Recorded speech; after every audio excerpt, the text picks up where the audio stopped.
नमस्कार दोस्तों, मेरा नाम ओम प्रकाश यादव है। इससे पीछे वाली वीडियो में हमने 10 क्वेश्चनों के बारे में देखा जो ज्योग्राफी की दृष्टि से, भारत की भूगोल की दृष्टि से महत्वपूर्ण क्वेश्चन है और हर जो कंपटीशन एग्ज़ाम है उसकी दृष्टि से वेरी मोस्ट प्रश्न है। अब इस वीडियो में क्वेश्चन नंबर 20 से देखते हैं।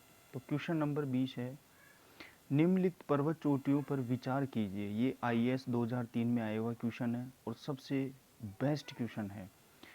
पहला है माउंट एवरेस्ट, मक्कालू, अन्नपूर्णा, कंचनजंगा।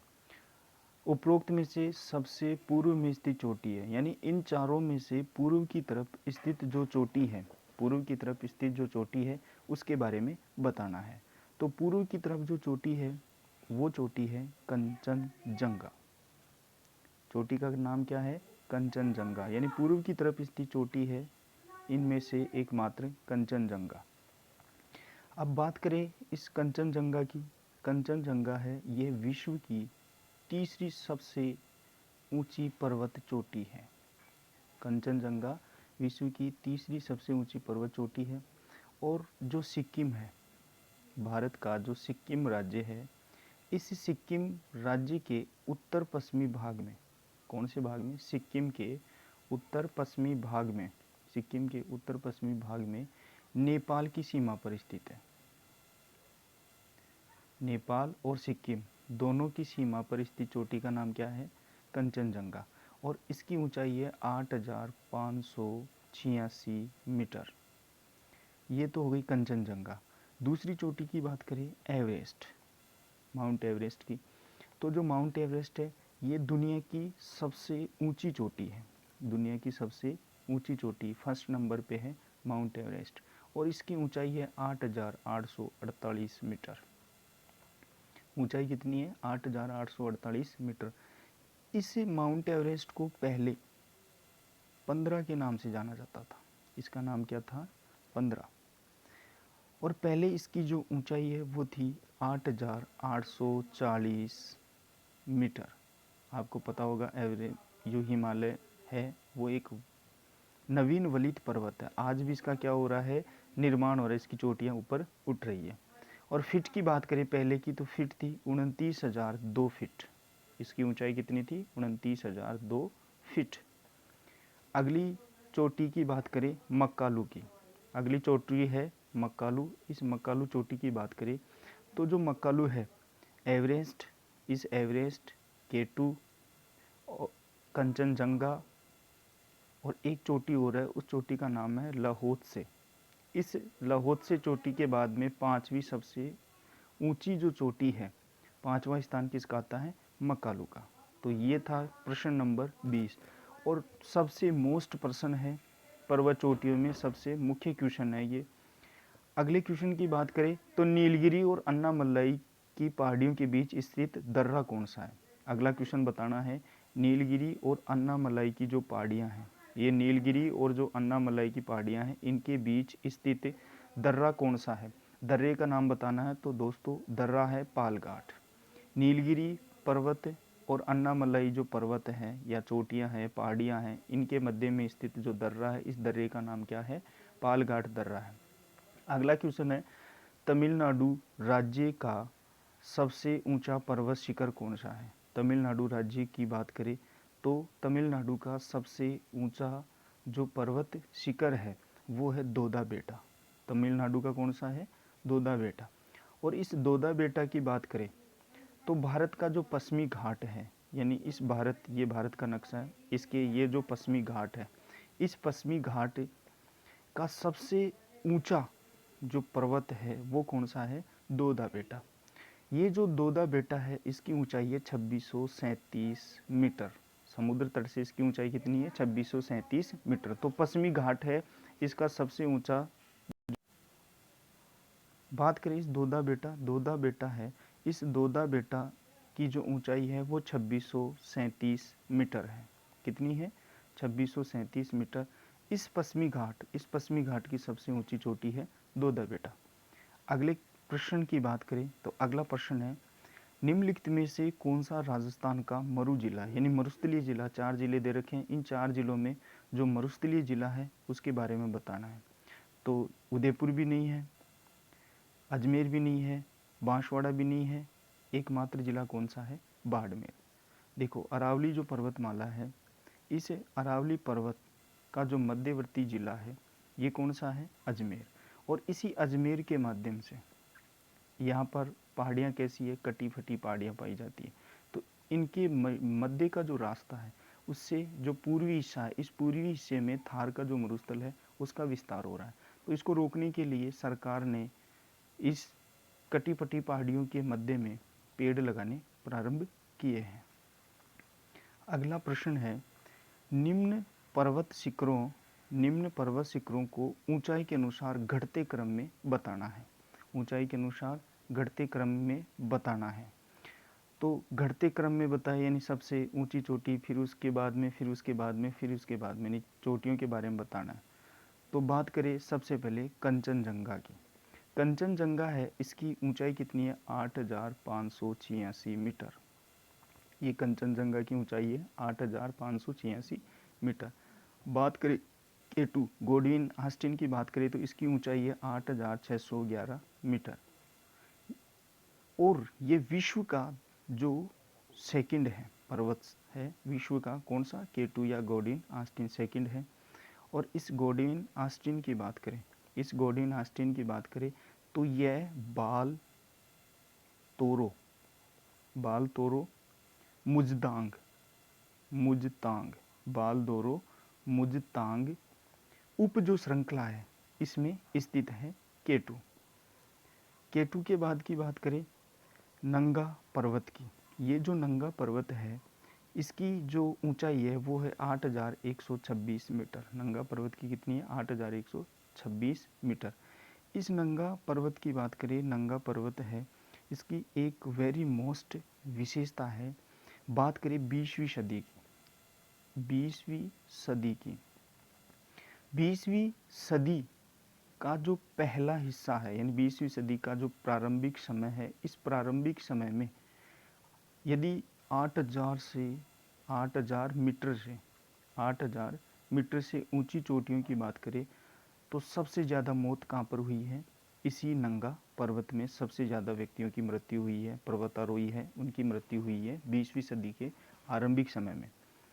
अगली चोटी है नंदा देवी। नंदा देवी की बात करें तो नंदा देवी है, ये गौरी गंगा और ऋषि गंगा घाटियों में है। कहाँ है, गौरी गंगा और ऋषि घाटियों के मध्य में, गौरी गंगा और ऋषि घाटियों के मध्य में है नंदा देवी। तो अब ऑप्शन की दृष्टि से देखें तो उत्तर होगा नंबर बी, सबसे ऊंची गोडविन ऑस्टिन। उसके बाद में K2 के बाद की बात करें तो नंगा पर्वत, और नंगा पर्वत के बाद में है नंदा देवी। अगला प्रश्न है जलोढ़ शंकुओं तथा अंतः शंकुओं। प्रश्न है जलोढ़ शंकुओं तथा अंतः शंकुओं के सबसे अच्छे उदाहरण किस राज्य में देखने को मिलते हैं। यानी 4 राज्य दे रखे हैं, उनमें से एकमात्र राज्य में जलोढ़ शंकु और अंतः शंकुओं का देखने को मिलता है। पंजाब में भी नहीं मिलता है, उत्तर प्रदेश में नहीं है, असम में नहीं है। एकमात्र राज्य है इन 4 में से बिहार, जहाँ पर जलोढ़ शंकु और अंतः शंकुओं के उदाहरण देखने को मिलते हैं। बात करें प्रश्न नंबर 26 की। 26 प्रश्न है निम्नांकित में से कौन सी पर्वत श्रेणी पूर्वांचल से संबंधित नहीं है, यानी भारत के पूर्व की तरफ स्थित पहाड़ी नहीं है, उस पहाड़ी का नाम बताना है। देखो गारो, लूसाई और मिजो, ये तीनों हैं, ये पूर्वी भारत से संबंधित हैं। ये जो तीनों चोटियां हैं ये पूर्वी भारत से संबंधित है। गारो भी है, लूसाई भी है, मिजो है, ये तीनों है पूर्वांचल से संबंधित। एकमात्र पहाड़ है, पर्वत है, उसका नाम है मैकाल, जो पूर्व से संबंधित नहीं है। प्रश्न नंबर 27 की बात करें, 27 है दक्षिणी भारत का सर्वोच्च शिखर निम्नलिखित में से कौन सा है। बात करें दक्षिणी भारत की सर्वोच्च शिखर कौन सा है, दक्षिणी भारत का सर्वोच्च शिखर कौन सा है, तो सर्वोच्च शिखर है अनाईमुड्डी। दक्षिणी भारत का कौन सा है, अनाईमुड्डी शिखर है जो सबसे ऊंचा है। अगले प्रश्न की बात करें, निम्नलिखित में से किसका सुमेल सही नहीं है।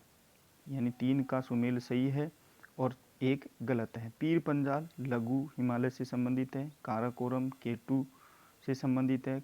करेवाज कश्मीर घाटी में पाया जाता है। पोटवार ये नहीं है, पोटवार हिमालय से संबंधित नहीं है। अगले प्रश्न की बात करें तो अगला प्रश्न है, पाट भूमि पाई जाती है दंडकारण्य पठार में, छोटा नागपुर में, विदर्भ के मैदान में और विंध्य उच्च भूमि में। तो पाट भूमि है वो पाई जाती है एकमात्र छोटा नागपुर के पठार में।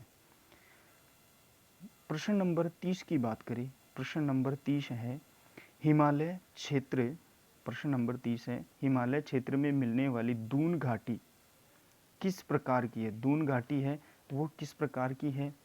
संकीर्ण अनुदैर्ध्य, संकीर्ण अनुप्रस्थ, विस्तृत अनुदैर्ध्य, विस्तृत अनुप्रस्थ। तो जो हिमालय क्षेत्र है उसमें जो दून घाटी मिलती है, ये जो दून घाटी है वो मुख्य रूप से संकीर्ण अनुदैर्ध्य प्रकार की पाई जाती है। कैसी पाई जाती है? संकीर्ण अनुदैर्ध्य प्रकार की घाटी पाई जाती है। अगला क्वेश्चन है 31, निम्नलिखित मानचित्र में ए, बी और सी, डी द्वारा प्रदर्शित पर्वत श्रृंखलाएं क्रमशः, यानी इन पर्वत श्रृंखलाओं का क्रम बताना है। तो इनकी क्रम की बात करें, ए पर कौन सा है, बी पर कौन सा है, सी पे कौन सा है और डी पे कौन सा है, ये क्रम बताना है।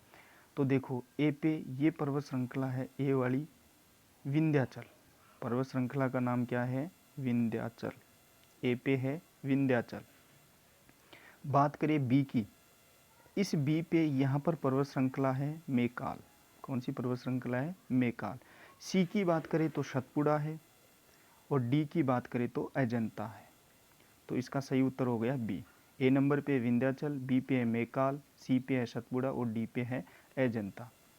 अगले प्रश्न की बात करें, प्रश्न नंबर 32 प्रश्न की बात करें तो 32वां प्रश्न है, 32वें प्रश्न है निम्नांकित में से कौन सी पहाड़ियाँ पश्चिमी घाट से संबंधित नहीं है। यानी 4 पहाड़ियाँ दे रखी है, उनमें से 3 पहाड़ियाँ पश्चिमी घाट से संबंधित है और 1 पहाड़ी पश्चिमी घाट से संबंधित नहीं है। तो इस पहाड़ी की बात करें तो ये पहाड़ी है मुख्य रूप से पालकोंडा। कौन सी पहाड़ी है? पालकोंडा, जो पश्चिमी घाट से संबंधित नहीं है। इस पालकोंडा की बात करें, पालकोंडा पहाड़ी की बात करें तो ये पहाड़ी है आपकी पालकोंडा। ये पालकोंडा है दक्षिण पूर्व में।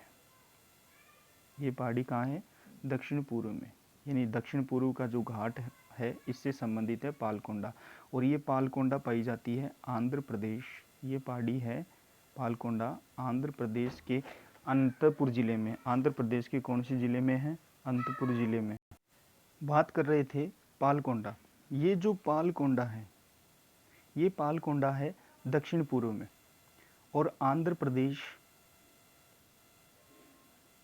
राज्य कौन सा है? आंध्र प्रदेश। आंध्र प्रदेश का एक जिला है और इस जिले का नाम है अनंतपुर।